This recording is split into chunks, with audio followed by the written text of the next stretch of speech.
The Convention calls on all of us to help the children of the world. On November 20, 1989, the United Nations adopted the Convention of the Rights of the Child, the CRC. The treaty was designed with 4 core principles in mind: non-discrimination, the best interest of the child, rights to life, survival and development, and respect for the views of children. 20 years on, the United Nations Children's Fund claims the CRC has had a significant impact on the welfare of children worldwide. 70 countries have included children's codes into national legislation based on the Convention's provisions. Important steps have been taken to prevent children becoming soldiers or trafficked into prostitution, and the annual number of deaths of children aged under 5 has fallen by 28% in the past 18 years.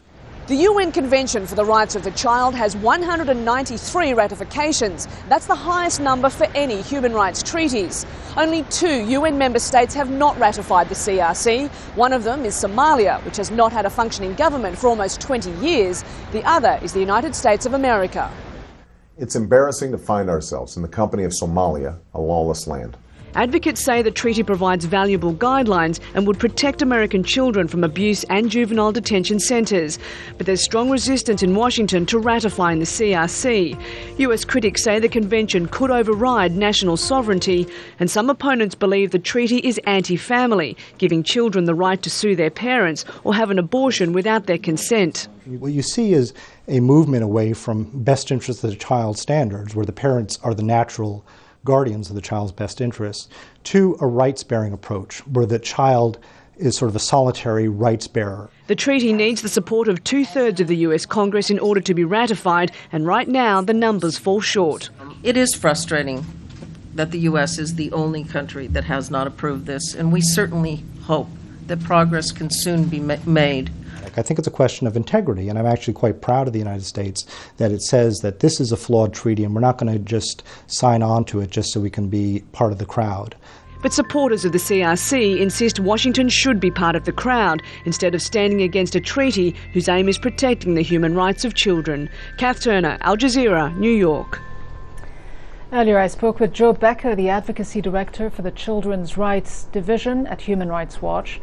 I asked her why the US has so far failed to ratify the treaty that's already supported by nearly every nation in the world.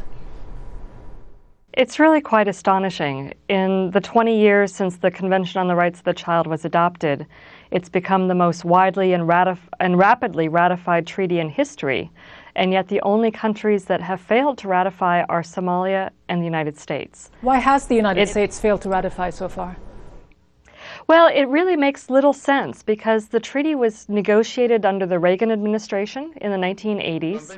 The U.S. was one of the most active governments in shaping the treaty. It introduced more new articles than all other governments combined and was really influential in the final product. And yet 20 years later, it hasn't ratified. It has little to do with any legal discrepancies between the convention and U.S. laws. In fact, what it comes down to is that there's been a misinformation campaign in the United States about what the treaty really means. There are some critics that have stated that it is anti-family or that it puts the rights of children above the rights of their parents. Some in the United States clearly have succeeded in portraying this as a threat, as you say, to family and to national sovereignty as well. Does that make any sense to you? There are always critics that will claim that ratifying an international treaty undermines U.S. sovereignty, but in fact, U.S. laws will still prevail. The critique about it being anti-family really doesn't stand up.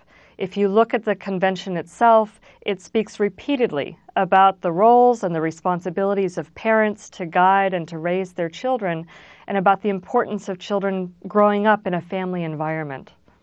How hopeful are you then that the Obama administration may take a different direction on this? After all, when Obama was still a candidate, he did say that it is embarrassing for the United States to be in the company of Somalia, the only other country that hasn't ratified this.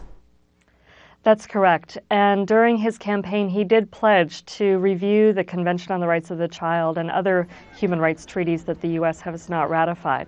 In August, he fulfilled a campaign pledge and he signed the Convention on the Rights of Persons with Disabilities. That was the first international human rights treaty that the U.S. has signed in nearly a decade. The State Department has undertaken a review of the Convention on the Rights of the Child. So we are hopeful that the administration is looking hard at this and will take seriously the fact that ratification is long overdue. And 20 years on, what would you say have been the major successes and what still needs to be done for the Convention on the Rights of the Child to really be as effective as you might want it to be? Well, the Convention has certainly had positive benefits. Many countries have created special juvenile justice systems that are rehabilitative in nature, for example, rather than punitive. Countries have improved the quality and access of health and education programs for children. They've created stronger national institutions for children. And governments also benefit from having a regular dialogue with UN experts about their laws, their policies, and what steps they can take to improve the lives of children in their country. But still a long way to go, isn't there, for children to have their fair share of what they need? I mean, UNICEF itself has put out some quite startling numbers. 24,000 children under the age of 5 still die every day from preventable diseases. 200 million are still malnourished. 1 billion children are deprived of food. That's correct. There are 75 million children who are out of school.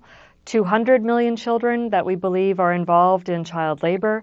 There are certainly children being used as soldiers in about 15 countries around the world. So certainly there's a long way to go. But at the same time, the United States does not have a lot of credibility as an international leader in pushing for improvements for children as long as it has failed to ratify the world's preeminent children's treaty.